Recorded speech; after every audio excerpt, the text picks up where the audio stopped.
Assalamualaikum warahmatullahi wabarakatuh. Perkenalkan, nama saya Putri Sabrina Arsam dari kelas B. Jadi saya akan menjelaskan pengertian komunikasi daring. Komunikasi daring adalah cara berkomunikasi di mana penyampaian dan penerimaan pesan dilakukan dengan atau melalui jaringan internet. Komunikasi yang terjadi di dunia semu tersebut biasa disebut sebagai komunikasi di dunia maya atau cyberspace. Ada dua jenis komunikasi daring. Yang pertama itu komunikasi daring sinkron dan yang kedua itu komunikasi daring asinkron. Komunikasi daring sinkron dapat dilakukan tanpa adanya delay atau penundaan pengiriman serta penerimaan pesan. Atau dengan kata lain, komunikasi daring ini dilakukan secara real time.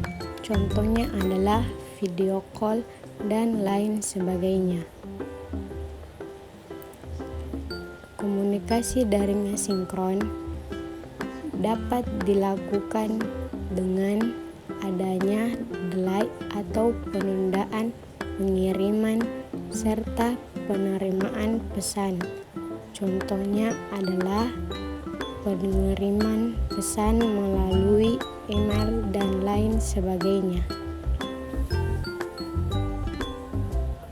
Adapun kelebihan dan kekurangan dari komunikasi daring. Kelebihan yang pertama itu lebih cepat. Melalui komunikasi daring, kita dapat memangkas waktu dan lebih cepat untuk bertukar informasi.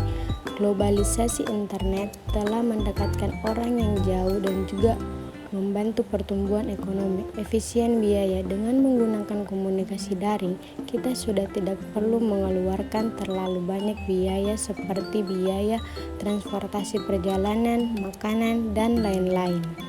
Adapun kekurangan komunikasi daring, yang pertama itu kehilangan privasi atau data pribadi. Meskipun internet telah membuat komunikasi menjadi lebih mudah, lebih cepat, dan nyaman, masalah privasi telah muncul. Yang kedua itu berkurangnya kesadaran berbudaya. Meskipun internet telah menjadikan alam semesta sebagai desa global, beberapa budaya telah mengkonsumsi budaya lain. Yang ketiga itu mencinta konsentrasi. Melaksanakan komunikasi daring tidak pada tempat dan waktu yang tepat dapat mengabaikan atau menunda hal yang lain. Adapun contoh-contoh komunikasi daring dalam kehidupan sehari-hari.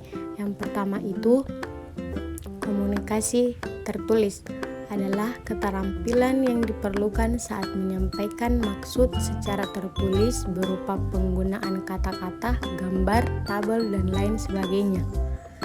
Yang kedua itu komunikasi langsung adalah komunikasi yang dilakukan secara tatap muka atau face to face antara komunikator dan komunikan.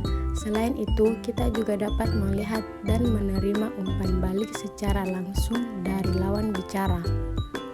Yang ketiga itu komunikasi tidak langsung adalah proses komunikasi yang dilakukan dengan menggunakan media perantara sebagai media komunikasi untuk dapat berkomunikasi dan menyampaikan pesan atau informasi.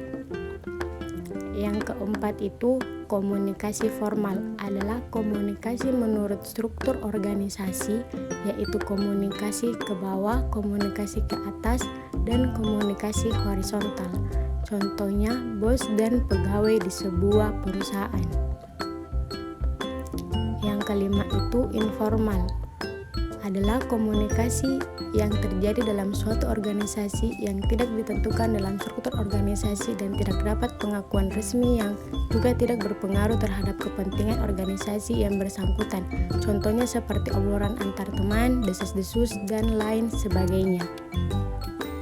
Sekian dan terima kasih. Assalamualaikum warahmatullahi wabarakatuh.